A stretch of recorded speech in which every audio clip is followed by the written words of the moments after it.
Hello everyone, welcome to a new video. As some of you may know, April is National Child Abuse Prevention Month, and that is what I'm going to be talking about today.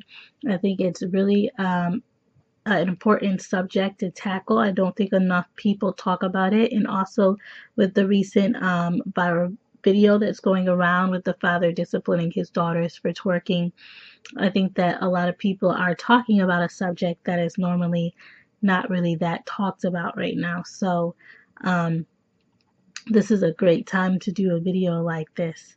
So first, let me start out with trying to define what child abuse is. And this definition comes from the federal government, what they define child abuse as. So they define child abuse as any act or failure to act on the part of a parent or caretaker which results in a death or serious physical or emotional harm, sexual abuse, or exploitation, or an act or failure to act which presents an immediate risk or harm to the child. Okay. So who is most likely to suffer abuse or neglect? So children ages of 18 months or younger are more likely to suffer from abuse or neglect. The number of children in the United States who have died because of abuse and neglect is 1,537. And that was of 2010 when those stats were made.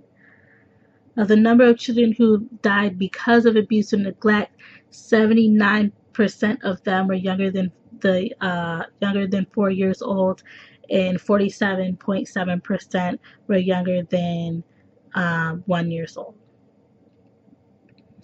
The rate at which boys become victims versus girls is nearly the same, at 48.5% for males and 51.2% for females. Okay, so the number of reports of child abuse in the United States is 3.6 million, and the number of children involved in child abuse reports is 6 million. So who is most likely to abuse or neglect a child? Percentage of abusers who are someone the child knows is 81.2%. So the most likely thing that is going to happen if a child is being abused is it's going to be someone they know, like a parent or a relative or a neighbor or your friends.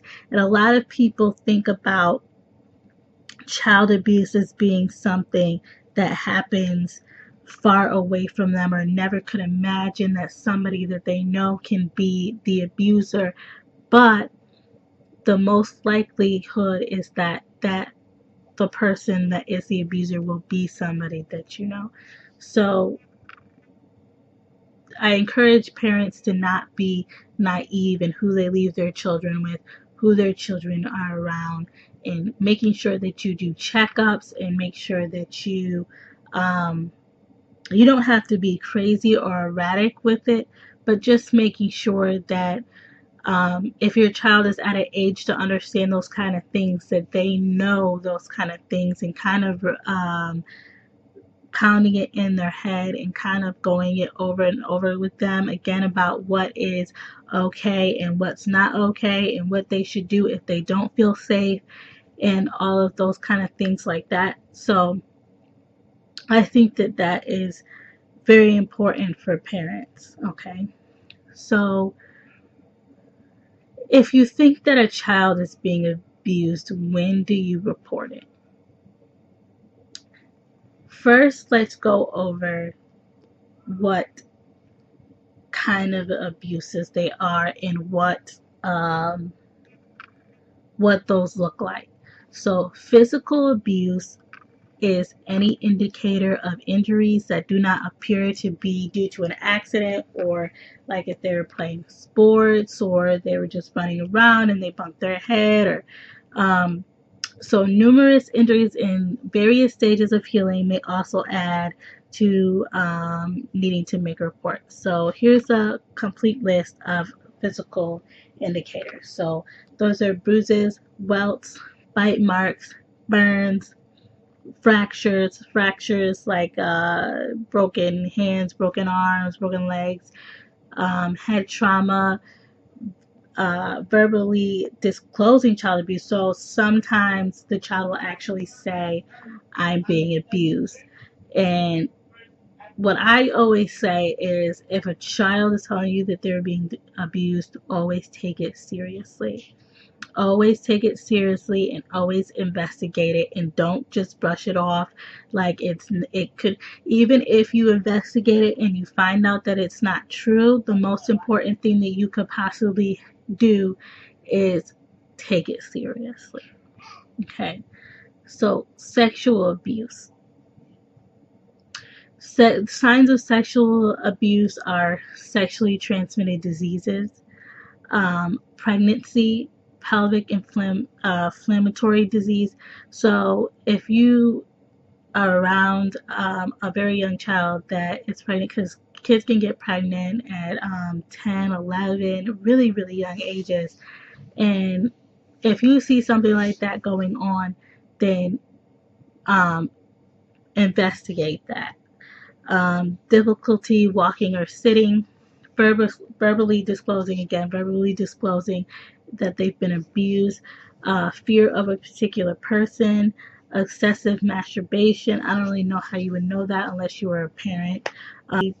Touching or sexual things with another child, advanced knowledge of sex. The next indicator is neglect, and neglect is an issue that is usually ongoing. It can be neglect of a child's physical needs as well as a child's medical needs. So lack of adult supervision, and this is not just a parent leaving a child for a couple of hours. We're talking about over a long period of time. Unhealthy living conditions, lack of food, failure to thrive, inadequate clothing. This is not if you don't like the child's clothing. This is about them being in the same outfit for days and days and days, not actually having clothing, okay? So lack of mental and dental care. In most cases, it may be better to make the report and allow the authorities to decide whether to take further action on the behalf of a child. Now, I also want to talk about, again, lack of adult supervision. I talk to a lot of people who have parents that leave their children with them for long, extended periods of time and don't come back to retrieve their child and may not even know where their child is. This is considered neglect according to the law. You can choose to handle this situation however you see fit, but I would report it.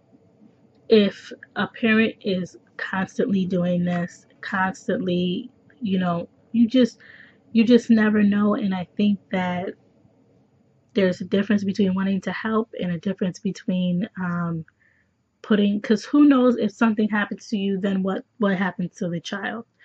So I would just report it. The easiest way to handle that situation. But you got to use your own discernment, and you can choose to do what you want in that case. Okay, so when to call and who to call. So depending on the seriousness of the situation or whether or not the child is in immediate harm, it will determine who you should contact. If a child is in immediate physical harm, it may be better to contact law enforcement with your concerns. If it's not an emergency, contact your local child protective services. And there's national hotlines also for child abuse, and I'll put those in the description below. And those national hotlines will help you to connect with who you need to talk to in your area. And they will also kind of talk to you and give you any kind of advice that you might need. You can give them the scenario of the situation and ask them what to do, and then they will tell you exactly what they think that you should do in this case. But when you're calling officials, make sure that you have the child's name, the parent's name, the location, and you also will need to describe in detail what it was that you think that you saw or what is going on. Know that if you do call, that your identity will be kept confidential, and you don't have to worry about that. But because of the fact that your identity will be kept confidential, you will not be told what was discovered during the investigation. And because of the fact that the information is confidential and your identity is confidential. So just because you're not going to be able to find out the outcome does not mean that you should not report it. So basically, that's all of the information that I wanted to give you today. And like I said before, I'll be making a video every Monday and Wednesday. Thank you for watching. Have a good day. Bye-bye.